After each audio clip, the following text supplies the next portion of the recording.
Welcome back, everybody, to another episode of the Clutch Talk podcast / YouTube / We Do It All. Man, the NBA season is over. Stephen Curry wins his first finals MVP. The Warriors are the NBA champions. Jay Hill, I know you're feeling great. If you're on YouTube, you see my boy Jay Hill rocking the classic Warriors jersey and that Warriors hat of the new era. Jay, how are you doing, my brother? Don't even think I need to ask that. I mean, the feelings on like indescribable right now. I feel like I just played a game, man. All along this season, Jay, there was something different about this team. Like there was doubters, there's people who thought this team couldn't make it to the pinnacle. And after that game, the Warriors beat your Lakers. I know I'm sorry to say this, but after that game, they just went into the Staples Center, as it was called back then. And I just felt something different about that team. And all along, they had their bumps, they had injuries. They had Klay Thompson, who they got halfway through the season. They had Steph, who missed some time. They had Draymond Green. But, man, they persevered. That's why I told y'all in the group chat, I told y'all, I said, Jay, I told y'all, never underestimate the heart of a champion. These are guys who have done this 3 times, now 4 times, and NBA champions, man. And I felt emotional for my guy, Stephen Curry, man. Best point guard of all time, in my opinion. Solidified top 10. And I think he's the best player in the game right now. So, man, I'm emotional, man. I'm emotional because I remember back in 2000 when this team was terrible, man. I can't even lie. There was times where it was hard to even root for this team, man. I was rooting for the Heat, bro. I was like, because I felt this Warriors team was so bad, and now they're 4-time champions in my lifetime, bro. I never thought I would see this, man. It's truly unbelievable. So happy for that core, Steve Kerr, Jay. Truly unbelievable stuff, man. 4-time NBA champions. That's all I gotta say, bro. We can get right into this episode. Unbelievable, unreal, bro. I don't even know. I'm emotional, man. I'm emotional. I love it, Jay. I love it. I just want to embrace all the emotions. I just want to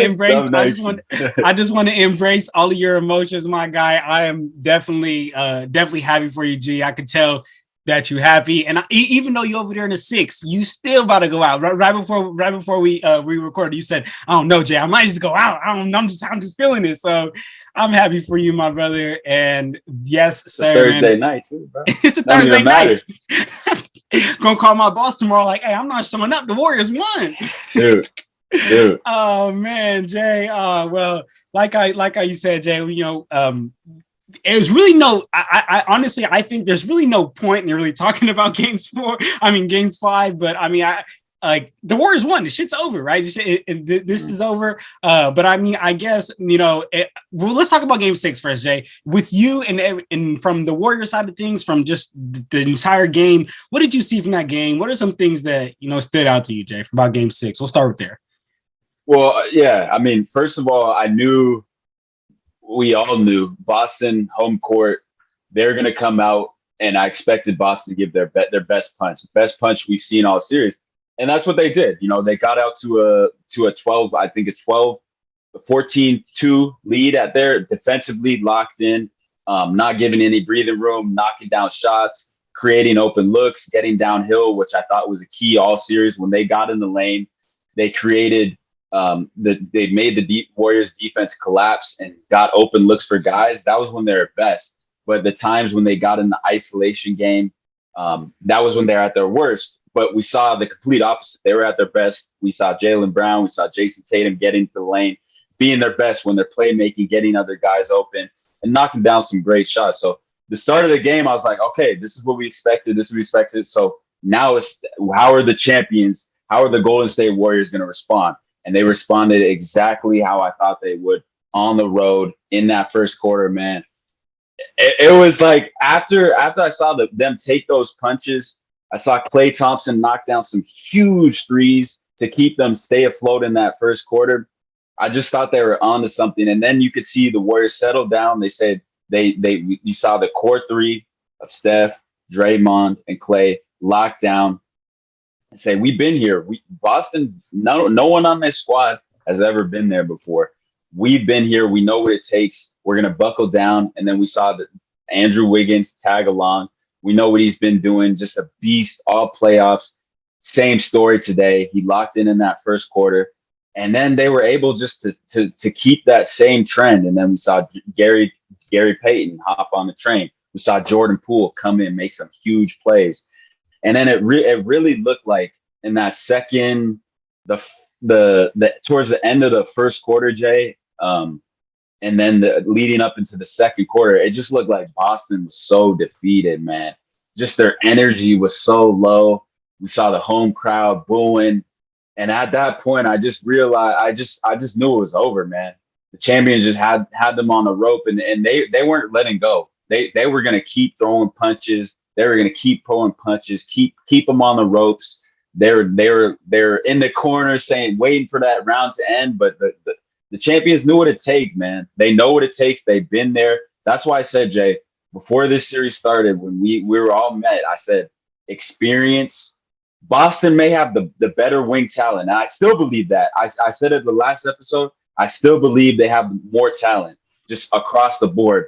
But the experience pays in these kind of situations and closeout games, especially on the road. And that's the story, man. Story of the game.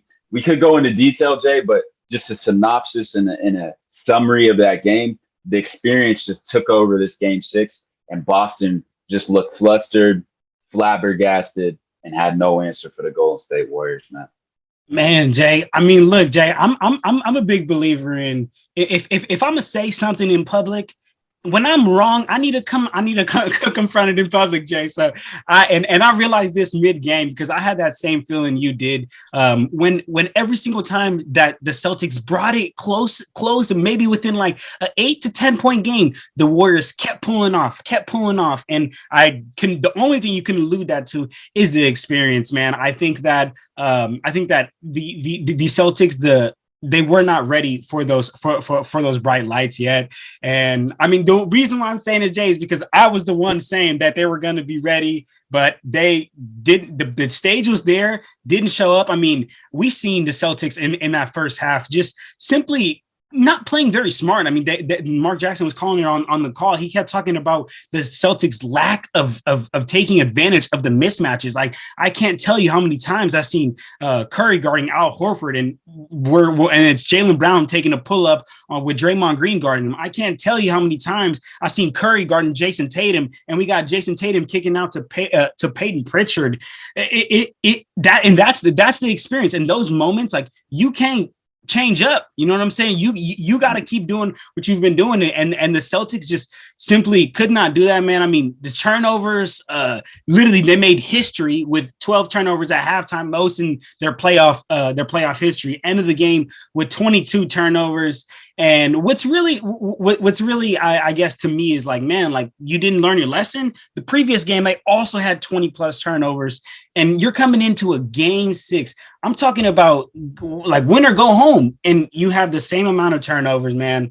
Jason Tatum, I mean, just straight up disappointed in the guy. A game 6, a win or go home, like I mentioned, and we're in the fourth quarter. And then Mark Jackson says, Jason Tatum hasn't took a shot in the second half. I'm like, wait, what? The best player on the court hasn't taken the best player. Right. I'm not going to say the best player on the court. That was definitely Stephen Curry. He has took that. The best player on the Celtics hasn't took a shot. This is the experience, man. The bright lights came, and that was it, Jay. You talked about it, Jay. Jay, and I got it. You brought it there, and I'm gonna go there, man. And before this series, I knew the stage was set. The stage was set for Wardell, Stephen Curry II.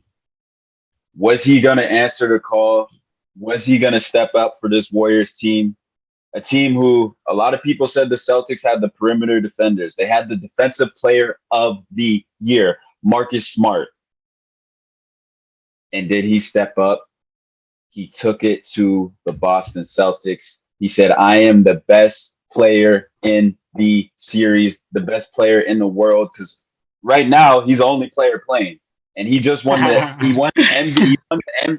MVP of the NBA Finals. So he is the best player in the world, undeniably, right now. Let's just call it what it is. And what did he do in a closeout game? Because let's call it what it is. We heard the media talking. We heard players we've heard people saying he ain't clutch. So what did he do in a closeout game? Because I need to read this out for the people in the back. For the people in the back, what did Wardell Stephen Curry II do in a closeout game? He went, number one, I'm just talking about the defensive end. Mismatches, people going at him. Marcus Smart, we saw early go at him in the game. Wasn't letting that wasn't going to fly because he was getting deflections. He was making tips. You saw him absorbing the contact, making tips. He saw Al Horford try to post him up. That ain't flying. He's not letting him body him. That's why he put all that work in the offseason, gaining 25 pounds, 20 pounds 2 off seasons ago. We saw that pay off. And then we saw Jason Tatum in the second half try to post him up. We saw Curry get a hook deflection on him. So it just wasn't flying. He has turned himself into a defensive, not liability, but he's so just regular. You can't pick on him. And then on the offensive end, man, the closer, 12 from 21 from the field, 57%, 6 from 11, 4 for 4 from the free throw line, 34 points plus 8, 7 rebounds, 7 assists, 2 steals, 1 block, 2 turnovers. Man, Wardell Stephen Curry II, NBA Finals MVP, well deserved by far. I said he needed to be it. He was. Jay, I know you said Jason Tatum, and I'm not even knocking for that because Jason Tatum had been playing absolutely great up to. But we just saw the lights were too bright, and that's why I went with the experience over the Celtics, man. And let's give all credit where credit's due to the Boston Celtics. I don't think this is the last time we see them in the NBA Finals because they got talent that's going to develop. Jaylen Brown, Jason Tatum, and I talked about it before, Jay. Real quick before I throw it back to you, the scar tissue you build up. We always joke about the 3-1 lead, they blew against Cleveland and LeBron. I think sometimes you got to lose to win, and this was a prime example, man. They knew the circumstances. They knew they've been up before. They've been on the road, up 3-2 in Cleveland, and Draymond got ejected, or excuse me, he was ejected in Game 5. I can't even remember. He was ejected for Game 6, came back Game 7, but they knew the importance of closing out when you have an opportunity to close out. They even learned from early on the playoffs, and they're able to get it done on the back of Wardell Stephen Curry, Andrew Wiggins, Draymond Green, coming up big, making defensive plays. I thought he was terrible at the beginning of the series. He came back. Keep podcasting, Dre. Unbelievable effort from the guys, man. Yeah, man. I could go on and on. We could be here all night, man. I just get my shots off. Let me while we brought up the Celtics, you're right. Let's give their Celtics, yeah, absolutely. Let's give their flowers like of their roses. Mm-hmm. Definitely, I want to give a lot of respect to Big Rob. Robert Williams is out there playing on the hurt knee, and he was just really like defense. All it is effort. Like who's going to be more of a dog, and he was out there being that dog. Even with that, even with that hurt knee. Big respect to Ime Udoka. I mean, he tried. He tried. I mean, he tried. First-year coach. And I think I genuinely think that the first 2 games where the Celtics were up, I think that Ime Udoka was actually out coaching Steve Kerr, but then it got to the point where I think that experience and that Kerr just kept switching up matchups and zones and defenses, and it ended up getting to Ime Udoka. But like how you said, Jay, first-year coach, so big ups to him. Definitely huge ups to Jason Tatum for everything until these last 2 games. Like I just can't, like, in my opinion, like this is the floor. Like this is where you have a time to set your stage, and this is what you do. And this isn't an only Game 6 thing. In Game 5, I believe it was second half. I believe he had in the first quarter, him and Peyton Pritchard took the same amount of shots. Peyton Pritchard, the dude who's like 5'9", and we're talking about Jason Tatum, who's supposed to be the star leader of this team. So I'm not saying I'm not giving him flowers, but I definitely think that's something that he's got to step up, man. He's got to step up and be there. The Celtics, all respect, but at the end of the day, Jay, the scar tissue. It goes back to the scar tissue, Jay. Jay, and that's the next question I have for you. And let's talk about Jason Tatum, man. He is a player that we knew the Celtics needed to step up. He's their star. He's their catalyst. He's the Stephen Curry of the Warriors to the Jason Tatum of the Celtics. Mano y mano. That's the star players for each team. And Jay, he didn't step up. Like you said, the last 2 games. I will say in game 5, he had a good game statistically. Fourth quarter, he had one of the worst. Well, obviously, he's had one of the worst plus minuses in finals history. We heard that storyline going around. Just can't happen. But Jay, we heard the rumblings before. We saw after game 1, the Mamba mentality, sending a text to Kobe. I just have a question about that, man. Mm-hmm. Because when I look at his class of players, which is, I would compare him and the guys the next kind of class of NBA players, which would be Luka Doncic, in my opinion, Trae Young, Ja Morant, and Devin Booker. Of all 5 of those players, I think he has the least Mamba mentality. Of Trae Young, Devin Booker, Ja Morant, and who did I say? Luka Doncic. I think he's the least, because he even saw the interviews. It's on record him saying he doubted himself of could he be the number 1 option on a franchise team. I'm just saying now, out of those 5 players, he's the least, and I think he put that pressure on himself. It's like, does he truly have an identity? Like I understand. I love paying homage to Kobe and all that. I'm nothing wrong with that, but he's got to have an identity on his own. He's got to build his own identity. And I think we saw in this finals that he doesn't really right now. How old is Jason Tatum? 24, and he's only 24. He's a kid. He's still a young. He's dude. a kid. He's a kid. He's got a lot of. That's why I said the Boston Celtics aren't done, but he's got to find his identity. He's got to find who Jason Tatum is, man. He's not Mamba mentality. He's Jason Tatum, and he's got to find who he is as a player, who he is as a leader, who he is as a star. Because right now, people are saying he's a star, he's a top 10 player, and you even said Devin Booker, man. Because you said Devin Booker's ahead of Jason Tatum, and maybe he is right now. I don't know. But Devin Booker got knocked out, so we can't even say that right now. But I think Jason Tatum in the offseason, all I'm saying, he's got to find who he is as a player, as a leader, as a competitor within, man. Because we saw in this series, it really got exposed. He's young though. He's got time. He's got time to figure it out. But I just think this Boston team's it's a feeling out process, right? You build that scar tissue, but I will throw this out there too. I talked about them not having a true point guard. It's not Marcus Smart. It's not Jaylen Brown. It's not Jason Tatum. It's not Derek White. And I think they got to maybe that's something the front office looks to in the offseason, getting a true ball handler in there, because we saw those turnovers just mount. And that led to, you can't turn over the ball against a high-powered weapon like the Warriors, man. I'm going on a tangent, but Jay, I don't know what you think about this. My question to you is Jason Tatum as a star? Is he a guy who can lead? Is he a number 1 option for these Celtics, man? Am I getting a little too far ahead of myself? I don't know. I'm just questioning after this year.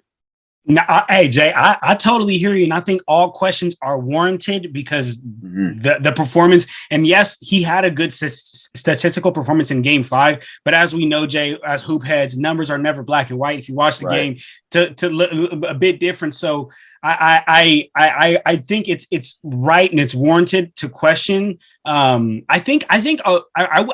wouldn't say that he doesn't have an identity, but I think he kind of put it on himself though, right? Like I think he was doing a lot. And again, like I really like what you say, Jay, when you say like I got nothing against paying homage and respect to Kobe, your idol. You know what I'm saying? Like R.I.P. Kobe for sure, man. Like I'm with all of that. But I just think that like the mentality of Kobe was like one of one. Like there's nobody got that. Like I don't think anybody's got that kind of mentality. You could talk about the other greatest players. I think LeBron James is a better player than Kobe Bryant in my opinion, but I don't think he has the same mentality. I think Michael Jordan is a better player than Kobe Bryant, but I don't think he has the same mentality. So it's it's I think he kind of put it on himself, and it's very unfortunate, Jay. It's very unfortunate. I still do think he is the best player on that team, and if the Celtics want to come back, they need to continue to run him and Brown. And honestly, I will say this, because as we're talking,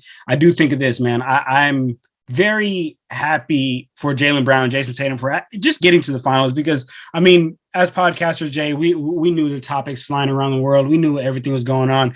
And when we talked about Boston, we said, can JB and JT work? Can JB and JT work? And it shows that, you could work. I mean, it just didn't win a championship, but you could get there, build that scar tissue, bring in a ball handling point guard, not a score first point guard, because they had Kemba, they had Kyrie, didn't work. And then now bringing Marcus Smart. I think he's just, again, like how you say, Jay, more of a two.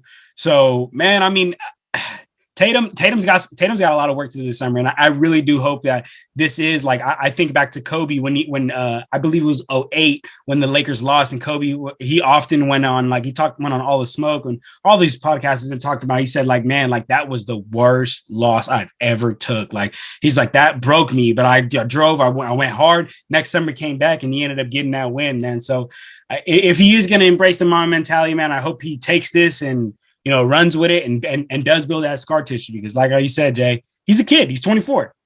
He's got some time, man. But right now, it was that boy Wardell's time to bring in that championship, Jay. But Jay, before we get it like off the words, let me ask you something, Jay, because I was thinking, in my opinion, Andrew Wiggins was the second best player for the Warriors this entire playoff series. Would you agree with that, Jay? Well, yeah, absolutely. Okay. Okay. Yeah. No. Yeah. A Wiggins, and that's the story, almost of the second subplot story, whatever you want to say, of these playoffs, man. A former number one pick, man, who was on a franchise, who valued him as a number one option, and all along he just needed the right fit. He needed a place. He needed a home. He needed an organization that valued what he does and what he's best at, and put him in a position to be successful. And he found a home, the Golden State Warriors, man. And I'm just so happy for Andrew Wiggins as an athlete, as a competitor. You always want to see another person succeed, be successful, and Wiggins just proved that he's an ultimate competitor. He just wants to win. He just wants to thrive, to make those winning plays. Down the stretch, I think there was an 8-point lead. The lead had been cut to 8, in the fourth quarter. And I believe Steph got down the lane, or maybe Draymond kicked it out to Wiggins in the right corner. And I just had a feeling that shit was going in. And Maple, Jordan, A. Wiggins. Some people call him Andrew. Some people call him A. Wiggins. Some people say draft day, A. Wiggins. Draft day. Knocked it down, man. And I expected nothing less, dude. Tip-ins, defensive tips, blocks, all posters. Andrew Wiggins, man. Keeping Jason Tatum in jail. Keeping Jason Tatum in jail. Making the 50-50 ball plays. Just have yourself a night. Have yourself a season, dude. And there was talks before about the Warriors finding the money to re-sign him. Damn believe Joe Lacob is throwing the bag at that, dude, because he is staying a Warrior for the rest of his career, dude. Okay, then all those, yeah. Dude, no, I was about to ask you real quick. Barnes and Wiggins, it's Andrew Wiggins, bro. It's Andrew Wiggins. Yeah, I love it, Jay. It's Andrew Wiggins. Respectfully, right. Barnes, he did his thing. Like Harrison Barnes, Warrior legend. He won the first title of this era. But Andrew Wiggins, I think he's here to stay with the Warriors for sure. Jay, and I mean we'll get into offseason talk, but real quick, Looney coming back. Yeah, I think they're running back with the whole squad. Wiseman coming back, man. I think I will say right now, Jay, I have them probably coming back to the final. I mean, I just don't know about the rest of the league, but right now, as we see, they got the core intact, barring health, a fully healthy Warriors. I don't see really anyone competing with them right now. Man, Jay, But that's that. We're far out. We're in June. But as we see, I have them as the favorites right now. Hey, I mean, That's look, what Jay, is what it is. you had him Got at the them as favorites. favorites. You had him at the favorites this year, and it worked out. So, look, man. I mean, that's just genuinely impressive, Jay. But yeah, I mean, look, Jay, I honestly don't have much else to say. The Warriors did it, man.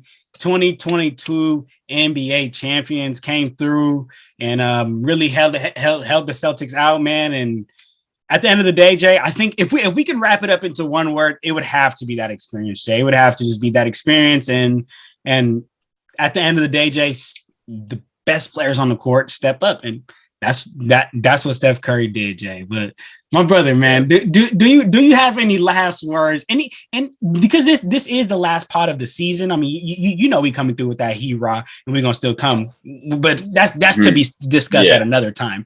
but my brother, do you have any last words as we wrap up your Warriors 2022 NBA Champions pod? Dynasty over? Nope. 2022 NBA champs. Yup. Losing Boston in game 6. Nope. Stephen Curry, finals MVP for the first time. Yup. Let's go, Dub Nation. We here, man. What a great season. Obviously, my Warriors got it done, but 75th NBA season. Like Jay, with my brother, bro. I couldn't even dreamt of a better season, bro. This was amazing. Always love doing this, and we're gonna be back, man. We're gonna be back. Congratulations to the Warriors. Congratulations to the Celtics making it all the way to the NBA Finals. Ime Udoka, first NBA Finals appearance. Can't say enough about that. Jason Tatum, Jaylen Brown, Robert Williams. I feel like those dudes are gonna be back, but this night's to the Warriors. But great season, Jay. And I, as always, love doing this with you, Jay. Love doing this, man. My brother, I had to close it out like that, bro. I love it, my brother. I love it, man. And all right, guys. So I mean, like how Jay said, we still gonna come with that Hero. You know, last season we brought in a super fan for every single team. So we got something cooked up our sleeve for this off season, man. So just stay tuned, man. Make sure you subscribe if you're on YouTube. Make sure you leave us a ranking if you're on Apple Podcasts, Spotify. Just come check us out, man, because we just talking hoops over here, man. But to end it off, Jake, congratulations to the Warriors, man. And hey, I'll see everybody in next season. So that's it. We out of here, y'all. Clutch Talk out. Peace. Go Dubs. Easy.